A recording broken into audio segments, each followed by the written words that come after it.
पूरा 1 इंच उसमें 8 पॉइंट, आधे इंच में 4 पॉइंट, चौथे हिस्से में 2 पॉइंट। 2 पॉइंट डाल देंगे तो 4.25, 2 पॉइंट निकाल देंगे तो 3.25।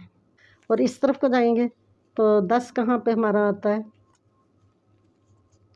ये 10 आता है। इसका मतलब है कि ये 24 में से 10 निकालेंगे तो 14 इंच आ जाएगा। आप आधा इंच हो गया, और 2 पॉइंट यहाँ से कम होगी, 2 पॉइंट पीछे से कम होगी, तो ये टोटल कितना कम हो गया, 1 इंच। 1 इंच आपकी कमीज़ जो है वो तंग हो जाएगी। तो इसको घुमाते हुए हम चलेंगे तो ये हमारा हाफ सर्कल। बिस्मिल्लाहिर्रहमानिर्रहीम। आज मैं आपको मेजरिंग टेप के बारे में बताऊंगी। इससे माप लेके हम अपनी ड्रेसेस जो है उसकी कटिंग, ड्राफ्टिंग, नाप वगैरह लिखते हैं। तो ये ज़रूरी है, क्योंकि हम नाप के बगैर अगर सिएंगे तो या तो खुला हो जाएगा तो या तंग हो जाएगा। बाज़ औक़ात लोग जो होते हैं वो सिले हुए कपड़ों से नाप ले लेते हैं। जैसे ये सिला हुआ कपड़ा है तो अपने कपड़े को 4 फोल्ड में बिछा लेते हैं, और बिछाने के बाद हम, जैसे ये है, इसको हम ऐसे बिछाते हैं और ऊपर अपनी ये शलवार या शर्ट या जो कुछ भी होता है वो बिछाते हैं, और ऐसे मार्जिन रख के इस तरह से यहाँ से थोड़ा खुला रख के तो काट लेते हैं और उसके बाद सिलाई करते हैं। ये दुरुस्त तरीका नहीं है, इससे कपड़े या तो तंग हो जाएंगे या खुले हो जाएंगे। तो सबसे पहला तरीका यही होता है कि सबसे पहले आप नाप लें। सिले हुए कपड़ों का भी नाप लिया जाता है और बॉडी मेजरमेंट भी होती है। इन दोनों की जो नाप लिखने का तरीका मुख्तलिफ है वो मैं आपको बता दूंगी। फ़िलहाल आज जो है ना वो ये जो टेप है इसके बारे में मैं बताऊंगी। इसके जो है इसके ऊपर जो निशान लगे होते हैं उस पे अगर हम गौर करें तो ये मैं क्लिप वाला हिस्सा छोड़ देती हूँ, क्योंकि इससे आपको समझ नहीं आएगी। आगे वाला हिस्सा हम शुरू करते हैं। यहाँ से ये देखें, इस पूरी लाइन, एक ये पूरी लाइन लगी हुई है और एक ये पूरी लाइन लगी हुई है। एक लंबी लाइन या पूरी लाइन से लेकर दूसरी पूरी लाइन तक 1 इंच कहलाता है। यहाँ से यहाँ तक 1 इंच कहलाएगा। अब अगर गौर करेंगे तो आपको पता चलेगा कि हमारा ये जो 1 इंच वाली लाइन है उसके बिल्कुल दरमियान में एक लाइन और लगी होती है, जो कि इस लाइन का हाफ होती है, तकरीबन हाफ होती है। तो ये जो लंबी लाइन है, ये वाली लाइन जो सेंटर में लगी हुई है, ये आधा इंच कहलाती है। यहाँ से लेकर यहाँ तक हम आधा इंच बोलेंगे इसको। और फिर उन दोनों, यानी एक ये आधी लाइन और एक पूरी लाइन के दरमियान में एक लाइन लगी होती है, जो कि इस लाइन से थोड़ी सी छोटी है। तो ये जो है ये 2 पॉइंट कहलाती है, और इसको हम चौथा हिस्सा भी कहते हैं, इंच का चौथा हिस्सा कहते हैं। अब अगर गौर करेंगे तो ये हम पॉइंट गिन लेते हैं कि 1 इंच में कितने पॉइंट होते हैं। 1 इंच में 1, 2, 3, 4, 5, 6, 7 और 8 पॉइंट होते हैं। इसी को हम मद्देनज़र रखते हुए हम ये देखते हैं कि हमारी आधे इंच में कितने पॉइंट होते हैं। अगर 1 इंच में 8 पॉइंट हैं तो आधे इंच में 4 पॉइंट होंगे, और फिर उससे भी आधा चौथा हिस्सा जब करते हैं तो उसमें 2 पॉइंट होते हैं। 2 पॉइंट ये यहाँ से लेकर यहाँ तक हम 2 पॉइंट इसको कहते हैं। अब ये है कि यहाँ से लेकर अगर जब हम नापते हैं तो बाज़ औक़ात हमें चीज़ों को या नाप को आधा करना पड़ता है। जैसे तीरे का नाप है, तीरे का पूरा नाप फ़र्ज़ किया अगर 16 इंच है, 16 इंच हमारा तीरे का नाप है, तो हमने कपड़े को अपने बैक और फ्रंट को फ़ोल्ड करके काटना है, तो ज़ाहिर है 8 इंच उसका लेना पड़ेगा, 8 इंच। तो खोलेंगे तो 16 इंच हो जाएगा। ये तो सिंपल अगर पूरे इंच हो तो हम कर लेते हैं आसानी से। लेकिन इसके बाद हम ये देखते हैं कि हमारा जो ये चौथा हिस्सा है, बाज़ औक़ात हमें डबल करना पड़ता है, बाज़ औक़ात हमें हाफ़ करना पड़ता है। तो मसला तब आता है कि जब पौना इंच, सवा इंच ये वाले हमारी पैमाइशें आ जाती हैं। तो अब यहाँ से अगर हम देखते हैं तो ये आप ध्यान रखें कि पूरा 1 इंच उसमें 8 पॉइंट, आधे इंच में 4 पॉइंट, चौथे हिस्से में 2 पॉइंट। अब अगर ये वाले 2 पॉइंट जो हैं उस 1 इंच में 2 पॉइंट का इजाफ़ा किया जाए तो वो सवा इंच कहलाएगा। ये मैंने पहला इंच छोड़ दिया हुआ है, ये ज़हन में रहे। तो यहाँ से यहाँ तक 1 इंच है, और इसमें जब चौथा हिस्सा हम शामिल करेंगे तो उसको हम सवा इंच कहेंगे। अब यही चौथा हिस्सा अगर हम उस 1 इंच में से निकाल देंगे तो उसको पौना इंच कहेंगे। इसको लिखने का तरीका जो है वो ये है कि 1 इंच इस तरह हम 1 इंच लिखते हैं। 1 इंच, आधे इंच को हम बटे की सूरत में लिखेंगे तो 1/2 इंच, और अगर हम पौना इंच लिखेंगे तो फिर हम 3/4 ये लिखेंगे, 3/4 इंच। और अगर सवा इंच लिखेंगे तो 1 पूरा इंच और साथ 1 चौथा हिस्सा। तो ये जो मैं निशान डाल रही हूँ, ये तिरछी 2 लाइनें हैं, ये इंच कहलाती हैं। और अगर हम 1 लाइन डाल देते हैं तो वो फुट कहलाती है। अगर हम 3 के ऊपर 1 लाइन डालेंगे तो ये इसका मतलब है कि ये 3 फुट है। ये 1 के ऊपर ये लाइनें जो 2 हैं, ये 1 इंच, आधा इंच, पौना इंच, सवा इंच। ये अब इनको जमा करने का और माइनस करने का तरीका भी होना चाहिए। अब इसी को हम अगर पॉइंट्स में लिखना चाहें तो पॉइंट्स में ये जो है ये 0.50 पॉइंट्स में अगर लिखेंगे तो ये आधा इंच कहलाएगा। उसके बाद अगर हम 1.25 इंच लिखेंगे, 1 पूरा इंच और आगे 7/5 लिखेंगे, ये आधा इंच, ये 1.25 इंच। सिर्फ पौना इंच लिखना हो तो फिर हम 7.75 लिखेंगे। अब इनको जमा और तफरीक करने का तरीका है, अगर हम 1.5 इंच और 1.5 इंच को जमा करते हैं, मसलन जहाँ से हम 1.5 इंच, कौन सा, 1 पूरा इंच ये और 1 आधा इंच, ये 1.5 इंच, और इसी में 1.5 इंच और जमा करना है, 1 पूरा इंच और ये देखिए 1 आधा इंच और ये पूरा इंच, 1.5 इंच। इसमें अगर हमने 1.5 इंच और जमा करना है तो ये हमारा हो जाएगा। कैसे जमा करेंगे, 1 और 1 2 हो जाएंगे और आधा 1 3, ये 3 इंच हो जाएंगे। उसके बाद 1 सही 3/4 का क्या मतलब है, 1 सही 3/4 यानी दूसरे इंच में से हमारा 2 पॉइंट कम है तो ये 1 पूरा इंच हो जाएगा और 1 पौना इंच हो जाएगा। तो इसको बोलेंगे 1.25 इंच। 1.25 इंच का मतलब है 2 इंच में से चौथा हिस्सा या 2 पॉइंट कम। इसमें अगर हम ये जमा करेंगे, 1.25 इंच में जब पौना इंच जमा करते हैं तो फिर ये बन जाता है 3.5। ये मतलब आपको इसको ये है कि याद करने की ज़रूरत नहीं है। अगर आपको मुश्किल लगता है तो याद करने की ज़रूरत नहीं है।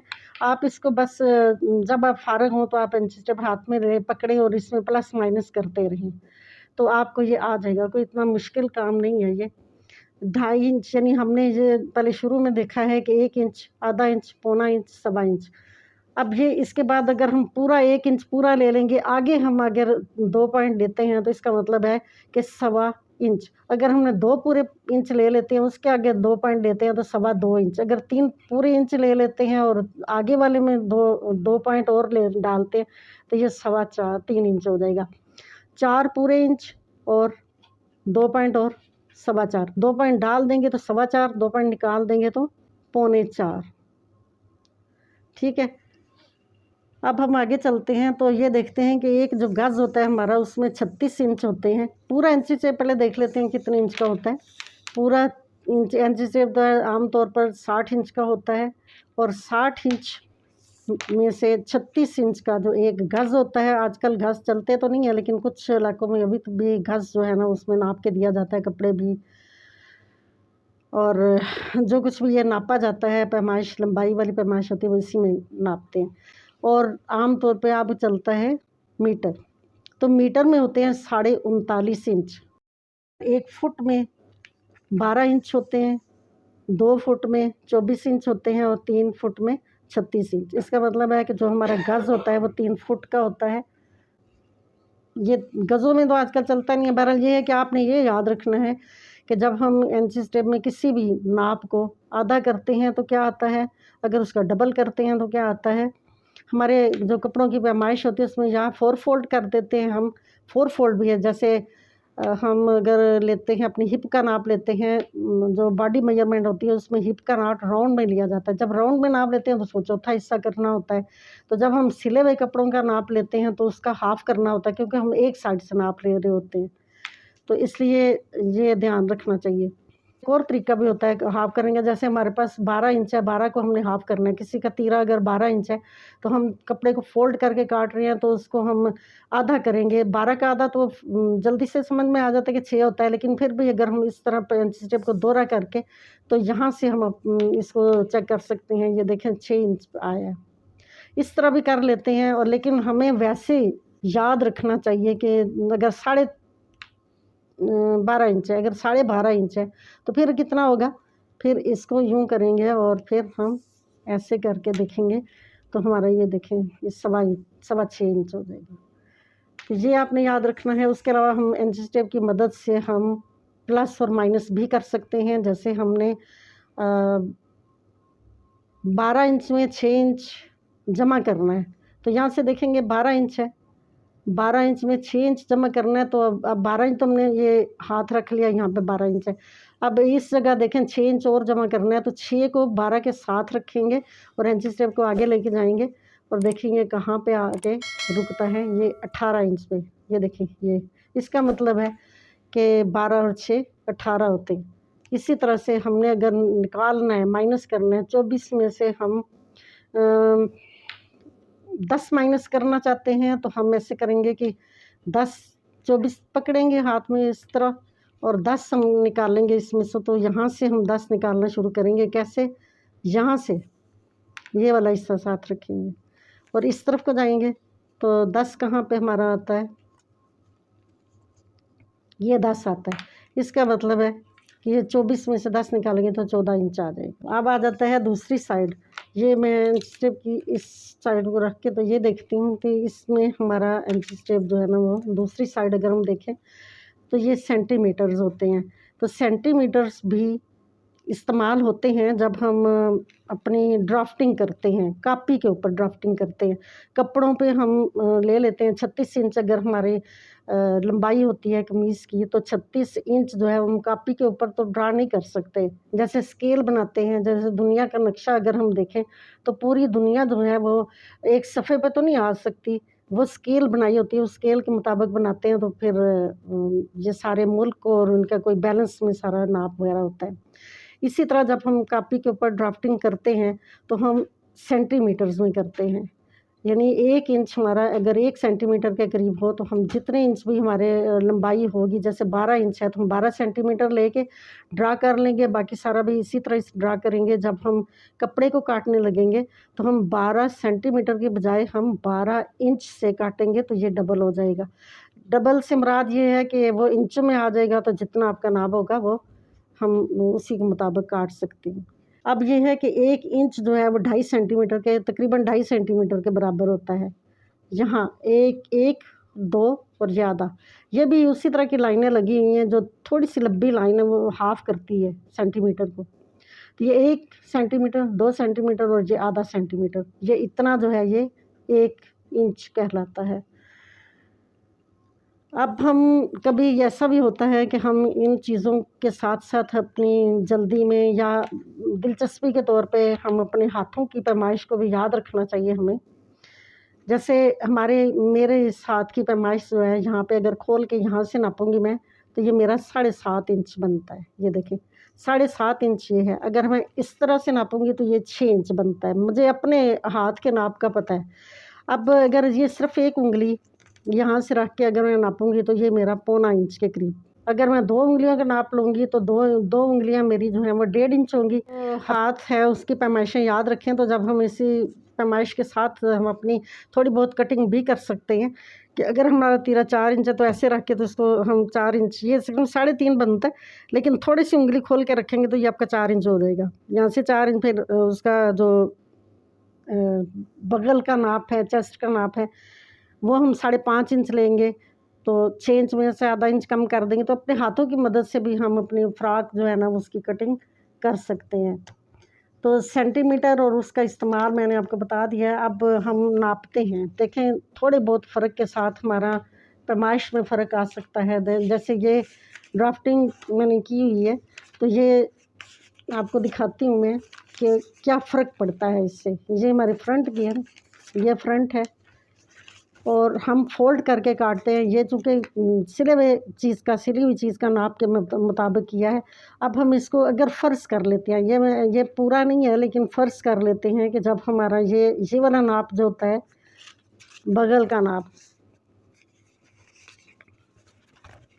शर्ट को जब हम दोहरा करते हैं तो दोहरा करने के बाद ये 7.25 इंच आता है तो हम सोचते हैं कि 7:45 है, अब इसको कौन 7:45 का हिसाब किताब रखे, तो इसको हम पूरा ही 8 कर देते हैं, यानी कि 2 पॉइंट का हम फ़र्क डाल देते हैं। 2 पॉइंट हम क्या करते हैं कि इसको खुला कर देते हैं। 2 पॉइंट यहाँ से खुला हो जाएगा ये, क्योंकि हमने हमारा पैमाइश तो 7:45 है, 7:45 की बजाय हम इसको 8 कर देते हैं, यानी 2 पॉइंट हम ज़्यादा कर देते हैं। अब होगा क्या कि 2 पॉइंट ये ज़्यादा हो जाएगा, उसके बाद 2 पॉइंट यहाँ से ज़्यादा हो जाएगा, आधा इंच हो गया। इसके अलावा 2 पॉइंट यहाँ से ज़्यादा हो जाएगा और 2 पॉइंट बैक से इधर से ज़्यादा हो जाएगा। तो ये पूरा टोटल आपकी कमीज़ जो है वो 1 इंच खुली हो जाएगी। अब आगे कमर की तरफ आते हैं। कमर में हम क्या करते हैं कि यहाँ से अगर फ़र्ज़ करें हमारा नाप जो है वो 7.25 इंच बन रहा है, तो हम 7.25 की बजाय अगर 7 लगा लेते, खैर है कोई बात नहीं। तो हमारा इसका मतलब है कि हम अपने 2 पॉइंट जो हैं वो इसको कम कर रहे हैं। 2 पॉइंट यहाँ से कम होगी, 2 पॉइंट पीछे से कम होगी, एक आधा इंच हो गया, 4 पॉइंट हो गया ना, आधा इंच हो गया, और 2 पॉइंट यहाँ से कम होगी, 2 पॉइंट पीछे से कम होगी। तो ये टोटल कितना कम हो गया? 1 इंच। 1 इंच आपकी कमीज़ जो है वो तंग हो जाएगी अगर हम इस सूरत हाल में अपनी एंची स्टेप को सही तरह से समझेंगे नहीं। अगर हम पौने और सवा ये चीज़ नहीं समझ आएगी तो हमारी कमीज़ कभी तंग हो जाएगी, कभी खुली हो जाएगी। ये भी ध्यान रखना है कि आपने अपनी जो नाप है वो बिल्कुल सही नाप लेने हैं। पौना है तो उसका ध्यान रखें और उसको खुद से जमा तफरीक करें, आधा करें, ये सारे पॉइंट्स जो है वो याद रखें। अब एंची स्टेप बाज़ औक़ात हमारे पास ऐसे एंची स्टेप होते हैं कि हम इससे और भी काम ले सकते हैं। ये वाला एंची स्टेप जो है ये कम आता है, लेकिन जब भी आप एंची स्टेप ख़रीदें ये देखें कि इसके एंची स्टेप में यहाँ पे क्लिप के साथ सुराख भी होना चाहिए। ये भी काम में मदद देता है। जब हम अब किसी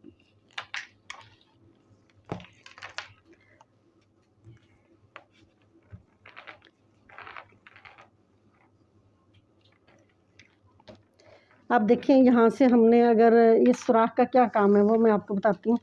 यहाँ से हमने अम्ब्रेला फ्रॉक काटनी है या कोई इस तरह की दायरा काटना है या कोई ऐसी चीज़ काटनी है जिसको हम सर्कल बनाते हैं, हाफ सर्कल बनाना है या कुछ भी बनाना है। जैसे मैं कह रही हूँ कि जैसे 6 इंच रदास का हमने एक दायरा बनाना है या हमने एक हाफ सर्कल बनाना है या चौथा हिस्सा सर्कल का बनाना है, तो नीचे जो कर्व सा बनेगा वो हम इसकी मदद से बना सकते हैं।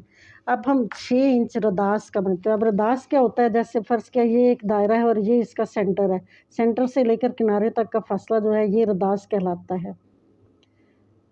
और यहाँ से लेकर यहाँ तक का अगर फ़ासला रखें तो वो कुतर कहलाता है। हम हमेशा ये रदास में काटेंगे। अब यहाँ से इस सुराख का मकसद ये है कि हम 6 इंच अगर रदास का हमने बनाना है तो हम इस सुराख को इस्तेमाल कैसे करेंगे, यहाँ से हम रखेंगे इसको और इसके ऊपर या तो पिन लगा के या अगर कपड़ा आपका ये तो बोर्ड है, अगर कपड़ा है तो उसके अंदर पिन लगा के तो उसको पकड़ के रखेंगे और दूसरी तरफ जो सुराख है उसमें आप ये जो मार्कर है या कोई पेंसिल है या कुछ भी है वो डाल देंगे। तो इसको घुमाते हुए हम चलेंगे तो ये हमारा हाफ सर्कल या फुल सर्कल या जो भी चीज़ है या अम्ब्रेला। अब यहाँ से जब हम काटेंगे इसको तो ये और ये यहाँ से ये रदास कहलाएगा ये वाला, और ये हमारा अम्ब्रेला फ्रॉक है जो हम ऊपर जोड़ देंगे। तो ये इस सुराख की मदद से आसानी से हम कर सकते हैं। वरना क्या होता है कि हम 6-6 इंच पे हम निशान लगाते जाते हैं, सारा निशान लगाने के बाद उन निशानों को आपस में मिलाते हैं और फिर जाके तो उसकी लाइन के ऊपर कटिंग करते हैं। तो ये इसका मकसद होता है इस सुराख का। तो जब भी आप एंची स्टेप लेंगे देख लें कि अगर सुराख वाला मिल सकता है तो आप सुराख वाला लें तो बेहतर है। अब हम ये देखते हैं कि जब हम मशीन में कोई सिलाई लगाते हैं, जब पांचे बनाते हैं या कोई सिलाई लगाते हैं तो दूर से टीचर कहती है या हमें कहा जाता है कि जी 2 पॉइंट की सिलाई लगाएं। अब 2 पॉइंट की सिलाई हम कैसे लगाएं, अपने पैर जो होता है उसको देखें आप अगर, तो इसमें ये जो 2 हिस्से बने हुए हैं इन ये हिस्सा हर हिस्सा जो है वो 2 पॉइंट होता है। ये देखें यहाँ से मैं इसको डालती हूँ, ये पूरी लंबी लाइन के ऊपर डालती हूँ, तो अगर इसको गोल घुमाऊँ तो ये 2 पॉइंट आपको नज़र आ रहे होंगे। ये 2 पॉइंट का ये होता है। तो इसी की मदद से हम जब हम मशीन के साथ इसको चलाते हैं यहाँ पे रख के, तो जब हम मशीन चलाते हैं तो इसके साथ-साथ हम अपनी नज़र रखते हैं और सुई यहाँ चलती है। तो जब हम सिलाई लगाने के बाद उसकी पैमाइश करते हैं तो वो 2 पॉइंट होगा। 2 पॉइंट की सिलाई को हम पैर की सिलाई भी कहते हैं, क्योंकि इस मशीन का ये पैर होता है और इसके साथ हम सिलाई लगाते हैं। देखना इधर होता है, सिलाई इधर लगती है। तो ये 2 पॉइंट की लगेगी, फिर उसके बाद अगली सिलाई 2 पॉइंट, फिर अगली 2 पॉइंट की, इस तरह हम पंचा अपना मुकम्मल कर लेते हैं। चैनल को सब्सक्राइब करें, वीडियो को लाइक करें, शेयर करें। चलिए आज के लिए इतना ही। अगली वीडियो में मैं आपको बताऊंगी कि हम चौकोर, गोल और तिकोन कपड़ा कैसे काट सकते हैं बिल्कुल दुरुस्त तरीके से। इसके अलावा सीधी सिलाई, चौकोर सिलाई और कॉर्नर टू कॉर्नर सिलाई।